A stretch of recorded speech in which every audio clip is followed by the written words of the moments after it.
Thierry Braillard, bonjour, vous êtes avocat, vous êtes ancien membre du gouvernement, secrétaire d'État au sport, vous êtes aussi ancien adjoint au maire de Lyon, mais c'est pour parler ni de politique ni de foot que je vous ai invité ce matin, mais plutôt au lendemain de l'attribution du Goncourt, c'est l'écrivain que vous êtes maintenant que je reçois. Vous venez de publier un roman, Le Dilemme national, où vous racontez les amours d'une candidate lepéniste avec un jeune issu de l'immigration. Alors d'abord, pourquoi ce livre ?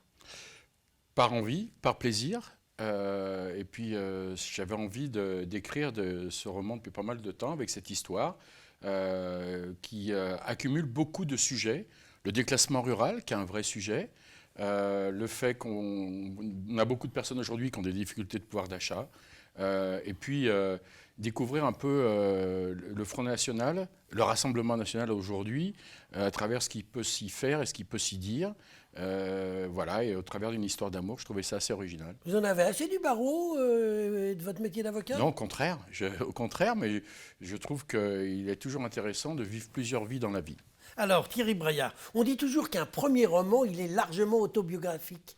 Il y a des choses autobiographiques dans ce roman ? Alors, il n'y a strictement rien d'autobiographique. Par contre, il y a plein de petits signes qui recoupent ma vie, mes amitiés. Déjà, Mathilde, l'héroïne, elle travaille chez un avocat. Oui, ça me permettait de mieux savoir de quoi j'allais parler dans ce roman et de ne pas me tromper. Et c'est vrai que Mathilde, elle est secrétaire d'avocat. Bon, elle a une aventure avec un client.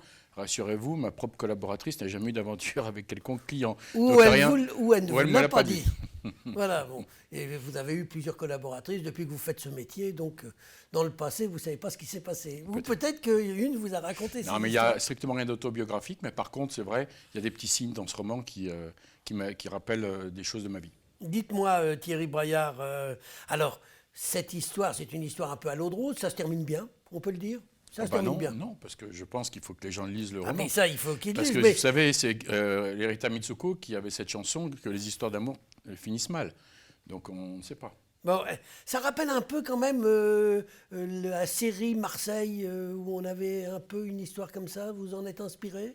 Non. L'inspiration, je vous dis, c'est plusieurs choses qui sont venues s'ajouter. Ce déclassement rural, ce problème de pouvoir d'achat, oui. Cet entraînement dans le Front National, cette rencontre avec ce jeune qui est issu de l'immigration et qui est français bien évidemment, mais qui a été élevé dans le quartier de Mermoz, dans lequel moi j'étais à l'ANEC, donc que je connais particulièrement bien. Oui, c'est ça, ces petits signes.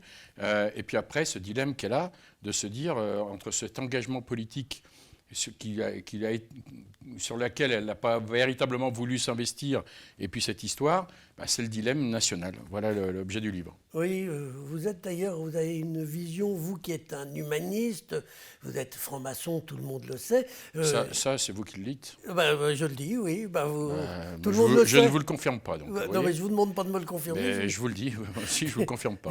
Mais simplement, vous avez traité dans votre livre le Rassemblement National sans la haine qu'on a entend d'habitude. Vous l'avez traité de façon avec un peu de réserve. Et vous finalement, vous comprenez un peu ce qui se passe. Vous approuvez pas, loin de là, mais vous comprenez. J'essaie de voir le fil de cet investissement un peu à l'insu de son plein gré dans la vie publique et au Rassemblement National, jusqu'au moment où elle va être confrontée à la réalité des idées du Front National, et c'est là où il va se passer des choses. Mais je trouve souvent que les gens de gauche ont maltraité le sujet du Front National, et qu'à force de vouloir être dans les choses un peu figées, ça faisait plus de pub qu'autre chose au Rassemblement National et à Madame Le Pen. Or là, je trouve qu'à travers un roman, on voit un peu plus ce qui est pour moi rebutant, totalement rebutant dans les idées du Front National, tout en expliquant que si certains y sont, il faut peut-être se poser les questions du pourquoi. Thierry Braillard, vous espérez une adaptation cinématographique et vous verriez qui dans le rôle de Mathilde, de Rianne ? Alors, oui, pourquoi pas. J'ai quelques contacts déjà avec des producteurs. J'ai même un ami réalisateur qui m'a proposé déjà un premier casting.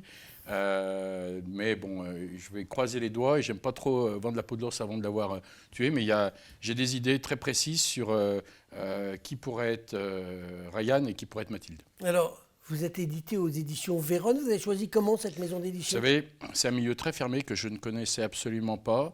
Et je me rends compte que c'est un premier roman, les portes sont fermées, beaucoup plus couvertes. Puis en plus, si on n'est pas introduit dans le milieu, c'est encore plus difficile. Et il se trouve que j'avais, moi, les deux tares, c'est-à-dire que c'était mon premier roman et que je n'étais pas du tout introduit. Donc c'est un peu... j'ai eu deux maisons qui ont décidé d'accepter de m'éditer. Et bon, ben, j'en ai choisi une, mais c'est une petite maison d'édition. En tout cas, je les remercie parce qu'ils m'ont fait confiance. Et voilà. Thierry Braillard, on vient de parler longuement de littérature. Avant de nous quitter simplement, la politique c'est fini? Ou on vous retrouvera un jour en politique? Non, vous savez, comme je le disais, on peut vivre plusieurs vies dans une vie. Je crois il y a une chose qu'il faut que vos auditeurs sachent, c'est que quand on s'engage politiquement, tous les élus, quelle que soit leur couleur politique, ils donnent beaucoup d'eux, beaucoup de leur temps pour les autres. Et à un moment donné, au bout de 25 ans, on se dit qu'il est peut-être temps aussi de donner de son temps pour ses proches, soi-même, et puis faire d'autres choses, comme par exemple l'écriture de romans. Eh bien, il y aura un deuxième roman un de ces jours?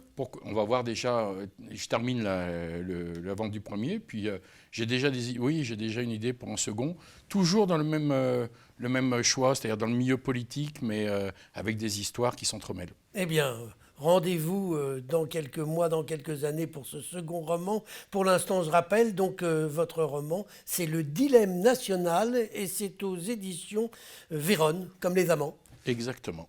Thierry Braillard, je vous remercie.